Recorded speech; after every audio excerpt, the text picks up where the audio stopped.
जय श्री राम दोस्तों, स्वागत है आप सभी का आप सबके YouTube चैनल सनातन धर्म यात्रा में।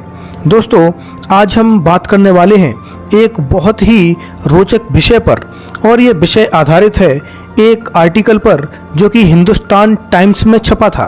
इस आर्टिकल में हमारे इसरो के चीफ डॉक्टर एस सोमनाथ का एक बयान उद्धृत है, और इस आर्टिकल में लिखा है, विज्ञान के सिद्धांत वेदों से उत्पन्न हुए हैं लेकिन पश्चिमी खोजों के रूप में फिर से पैक किए गए हैं। सोमनाथ मध्य प्रदेश के उज्जैन में महर्षि पाणिनि संस्कृत एवं वैदिक विश्वविद्यालय के दीक्षांत समारोह में बोल रहे थे। बीजगणित, वर्गमूल, समय की अवधारणाएं, वास्तुकला, ब्रह्मांड की संरचना, धातु विज्ञान, यहाँ तक कि विमानन भी सबसे पहले वेदों में पाए गए। अरब देशों के माध्यम से यूरोप की यात्रा की और बाद में पश्चिमी दुनिया के वैज्ञानिकों की खोज के रूप में प्रस्तुत किए गए। एस सोमनाथ भारतीय अंतरिक्ष अनुसंधान संगठन इसरो के अध्यक्ष ने बुधवार को कहा। अंतरिक्ष विभाग के सचिव और अंतरिक्ष आयोग के अध्यक्ष सोमनाथ ने कहा कि समस्या का एक हिस्सा यह था कि उस समय के भारतीय वैज्ञानिक जिस भाषा का इस्तेमाल करते थे वह संस्कृत थी, जिसकी कोई लिखित लिपि नहीं थी। इसे सुना गया और कंठस्थ कर लिया गया, जिससे भाषा जीवित रही। बाद में ही लोगों ने संस्कृत के लिए देवनागरी लिपि का प्रयोग करना शुरू किया। सोमनाथ मध्य प्रदेश के उज्जैन में महर्षि पाणिनि संस्कृत एवं वैदिक विश्वविद्यालय के दीक्षांत समारोह में बोल रहे थे। पाणिनि को वह व्यक्ति माना जाता है जिन्होंने संस्कृत व्याकरण के नियमों को लिखा था। सोमनाथ ने कहा, भाषा का वाक्य विन्यास और संरचना इसे वैज्ञानिक विचारों और प्रतिक्रियाओं को व्यक्त करने के लिए आदर्श बनाती है। उन्होंने आगे कहा, इंजीनियरों और वैज्ञानिकों को संस्कृत बहुत पसंद है।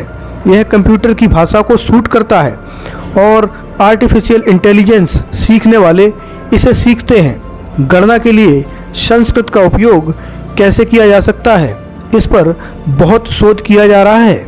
यह सुनिश्चित करने के लिए इसमें बहुत कुछ अभी भी प्रगति पर है। हालांकि कथा स्वयं कहने में लंबी हो गई है। सोमनाथ ने कहा कि संस्कृत के अन्य लाभ भी हैं और ये विज्ञान से परे है। संस्कृत में लिखा गया भारतीय साहित्य अपने मूल और दार्शनिक रूप में अत्यंत समृद्ध है। वैज्ञानिक रूप में भी यह महत्वपूर्ण है। संस्कृत में सांस्कृतिक, आध्यात्मिक और वैज्ञानिक अध्ययन का कोई अलगाव नहीं है। सोमनाथ ने कहा कि संस्कृत में वैज्ञानिकों के योगदान की छाप हजारों वर्षों की भारतीय संस्कृत की यात्रा में देखी जा सकती है।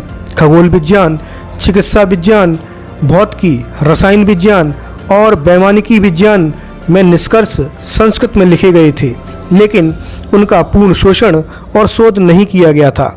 उन्होंने बताया और सूर्य सिद्धांत का उदाहरण दिया, जो खगोल विज्ञान पर एक किताब है जिसके बारे में माना जाता है कि यह 8वीं शताब्दी का डेटा है। उन्होंने कहा, एक रॉकेट वैज्ञानिक होने के नाते मैं संस्कृत में इस पुस्तक से प्रभावित था, जो सौरमंडल, समयमान और पृथ्वी के आकार और परिधि के बारे में बात करती है।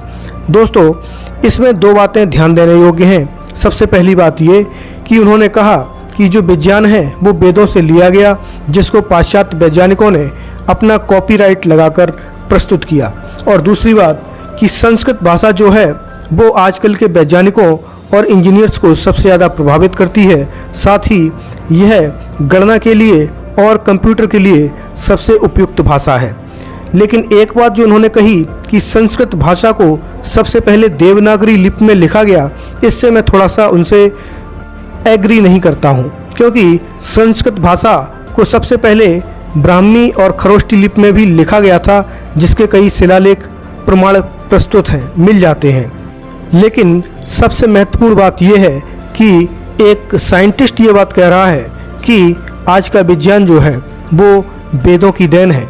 अब इस बारे में हमारे जो स्वघोषित वैज्ञानिक नवबौद्ध खीरज्ञानी हैं वो क्या कहेंगे, और यहाँ पर संस्कृत भाषा को भी वैज्ञानिक भाषा कहा गया है। अब पाली वाले क्या कहेंगे, हाय मेरी पाली, हाय मेरी पाली। तो आप लोग अपने वक्तव्य कमेंट बॉक्स में अवश्य दें। बने रहिए सनातन धर्म यात्रा के साथ और लेते रहिए रोचक एवं धार्मिक जानकारियाँ प्रमाणों के साथ। धन्यवाद। जय श्री राम।